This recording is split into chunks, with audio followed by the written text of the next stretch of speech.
Hello everyone, welcome back to my channel @Craving for Study. Today we are going to learn has been, have been and had been, where we can use these three in our sentences. Has been और have been, has been और have been दोनों का ही use हम करते हैं अपने कौन से टेंस में?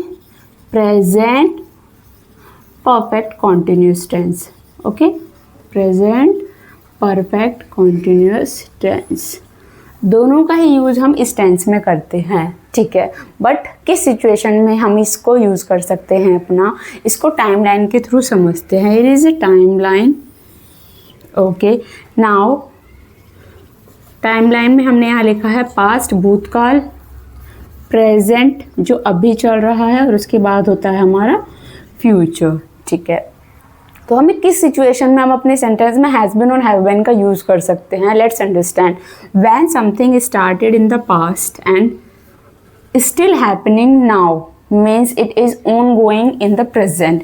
यानी कि वो प्रेजेंट में या तो कंटिन्यू चल रहा होता है और हैज़ जस्ट स्टॉप्ड और फिनिश, या फिर प्रेजेंट में फिनिश हो चुका है.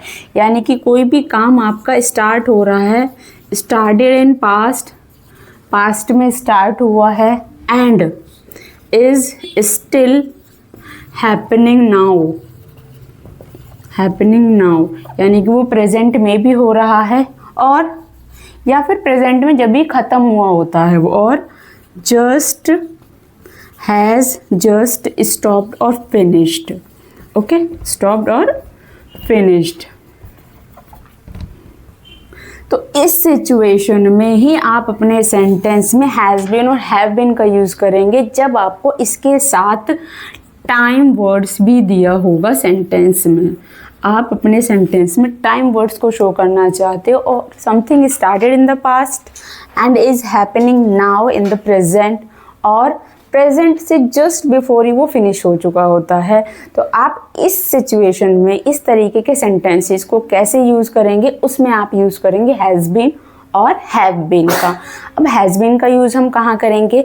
अगर हमारा सब्जेक्ट, हैज़ बीन का यूज़ आप करेंगे, हैज़ बीन का यूज़ करेंगे अगर आपका सब्जेक्ट सिंगुलर नाउन है, सिंगुलर नाउन के साथ और ही शी इट प्रोनाउन के साथ. ठीक है, ये सिचुएशन होगी और आपका सिंगुलर नाउन होगा, सब्जेक्ट ही शी इट में से कोई एक होगा, तो आप अपने सेंटेंस में हैज़ बीन का यूज़ करेंगे. ओके, नाउ हैव बीन का यूज़ आप कहाँ करेंगे? हैव बीन का यूज़ आप करेंगे प्लूरल नाउन के साथ, यानी कि जहाँ पर हमारा सब्जेक्ट एक से ज़्यादा होगा या फिर हमारे प्रोनाउन होंगे आई, वी, यू, दे. इनके साथ आप सभी के साथ अपने सेंटेंस में हैव बीन का यूज़ करेंगे. सो इस तरीके से हम अपने सेंटेंस में इस सिचुएशन में हैज़ बीन और हैव बीन का यूज़ करेंगे. For example, she has been studying for 3 years. वो 3 सालों से पढ़ाई कर रही है. तो यहाँ पर हमने 3 years यानी कि टाइम वर्ड्स भी दिया हुआ है, टाइम वर्ड्स दिया हुआ है, और सिचुएशन 3 साल से स्टार्ट हो चुकी है, यानी कि 3 साल पहले वो पास्ट में स्टार्ट हुई थी और अभी भी प्रेजेंट में वो पढ़ रही है. यानी कि studying started in the past and is still happening, अब वो अभी भी कर रही है. नाउ अगर हम हैव का सेंटेंस देखते हैं, for example, they have been playing cricket since morning. वो सुबह से खेल रहे हैं. तो हमने यहाँ पर टाइम वर्ड्स को शो करने के लिए फॉर और सिंस का यूज़ करते हैं. सिंस का यूज़ हम करते हैं एग्जैक्ट टाइम के लिए और फॉर का यूज़ हम करते हैं पीरियड ऑफ टाइम के लिए. तो इन दोनों का यूज़ हम इस तरीके से अपने सेंटेंस में करते हैं. और हमने यहाँ पर दे के साथ हैव बीन का यूज़ करा क्योंकि दे हमारा आई, वी, यू, दे के साथ हम हैव बीन का यूज़ करते हैं. सो क्लियर है हमारा हैज़ बीन और हैव बीन का यूज़. नाउ नेक्स्ट है हमारा हैड बीन. हम हैड बीन का यूज़ कहाँ पर करते हैं अपने सेंटेंस में? Let's learn. ये कौन से टेंस में यूज़ होता है? ये है हमारा पास्ट परफेक्ट कॉन्टिन्यूस टेंस. कौन सा टेंस है? पास्ट परफेक्ट कॉन्टिन्यूस टेंस में हम यूज़ करते हैं हैड बीन का. अब इसको भी टाइमलाइन के थ्रू हम समझते हैं. सपोज यहाँ पर है ये पास्ट और यहाँ पर है present. Let's see where we can use or in what situation we can use had been in our sentences.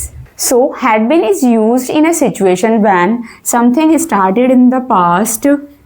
Started in the past, कोई भी चीज़ past में start हुई है, started in past and ended in past. Ended in past. कोई भी काम past में शुरू हुआ है और past में ही finish हो गया है. But when इसमें एक सिचुएशन है before another past event. Past का ही एक और इवेंट या कोई सिचुएशन होगी जिससे पहले आपका ये काम ख़त्म हो चुका होगा. Mean something started in the past, ended in the past, before an another event. कोई एक दूसरा इवेंट होगा वो भी पास्ट में ही होगा. तो इस तरीके की सिचुएशन में आप अपने सेंटेंस में हैड बीन का यूज़ कर सकते हैं. सो हैड बीन हमारे सभी सब्जेक्ट्स के साथ आता है.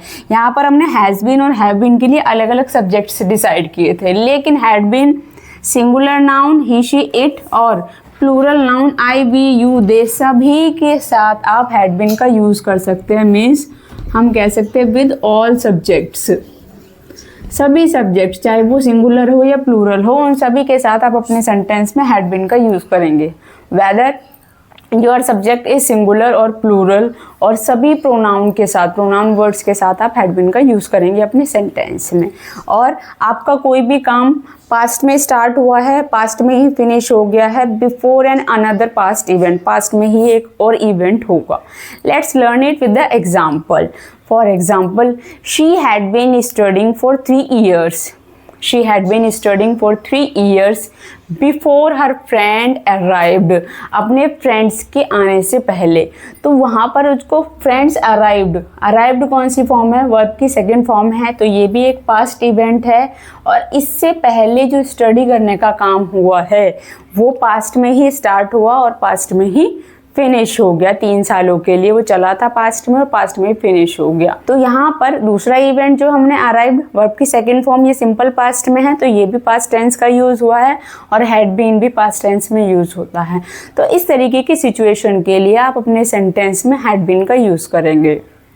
सो in this video we have clear out where we can use has been, have been or had been in our sentences. So to learn English grammar in this easy way, don't forget to subscribe my channel @Craving for Study. See you in the next video. Keep learning, keep smiling. Thank you. Bye bye.